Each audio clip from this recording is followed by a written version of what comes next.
Okay, folks, today we're going to test this vintage Delco AM/FM radio.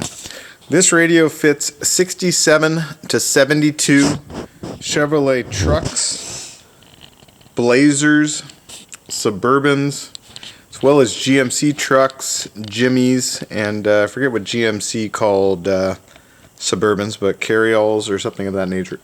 Anyway, this is a really nice radio. I believe this originally came out of a van. I say that for a few reasons. The artwork that's on the dial here is a little bit different on the earlier truck radios. That said, they do make a decal that goes over the flip dial that makes it look like the old truck radio numbers and kind of that greenish color. So you could swap that out fairly easily. The other difference, well, first of all, it's got a 1975 date code on the transistors. That says it's probably out of a 75 van. And the antenna comes out in slightly a different spot. Not an issue for installation, just something that I want to make sure that you guys understand going in. Most of the ones you see in trucks are van radios, and they look great when they're installed, and there's real no way to tell other than if you want to see the deal. Some of the even later ones, instead of saying Delco here, they'll say GM on this side, and that's kind of a dead giveaway. So this one's going to look great inside the car or truck. And the chrome is super nice. There's some light pitting, but it shines awesome. Commonly, these AM and FM indicators are missing. These ones are intact. The dial fully flips. Just a really nice radio. You'll see more in the pictures, but the case is quite nice. Just a real no-excuse radio here. It does not come with knobs. The knobs are the same as your current AM radio if you have one. If you do need knobs, let me know. I probably could put a set together for you. I put these on. These are like 65 6 Chevrolet radios just to help my fingers from having to turn the shaft during this test video. Anyway, we're going to test it out. We're going to start out on AM. We have it hooked up to a 12-volt power supply, an antenna, and the correct 10 ohm speaker. And yeah, before we get started, let me let you know that my AM reception here is pretty weak, and it's not the fault of the radio. I live deep in a valley, and we're also testing it in a steel building. So both those things affect the AM signal. It'll be fine when it's not in a valley and not in a steel building. But something to keep in mind. FM is not affected by that, so you'll see full reception. So generally in the valley here, I start getting AM signals about halfway up the dial. So we'll see what happens. Yeah, there we go.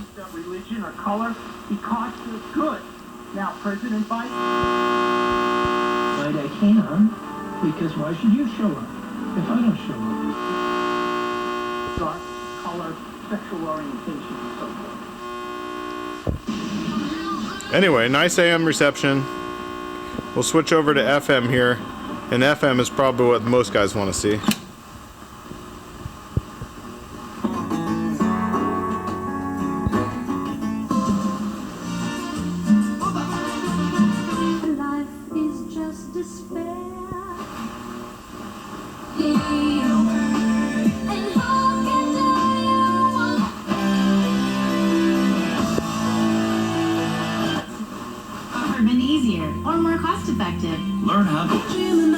Anyway, real nice. You'll see the volume doesn't crackle or anything when you adjust it.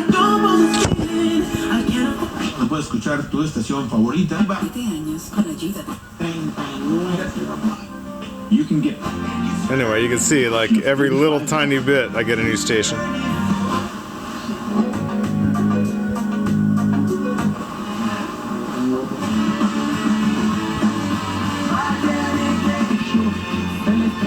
Right away by some friends. Cleaner water, and so the government is making. Entonces vamos a comprar a really tough challenge. Yes. Wow. Anyway, real nice. I'll show you all the push buttons work here. I have them set above each individual push button. Yeah. And finally, I'll show you how to set one. Say we like this station. Pick any push button you like. You pull it out, push it back in. No matter where you go, you can go right back to where you were.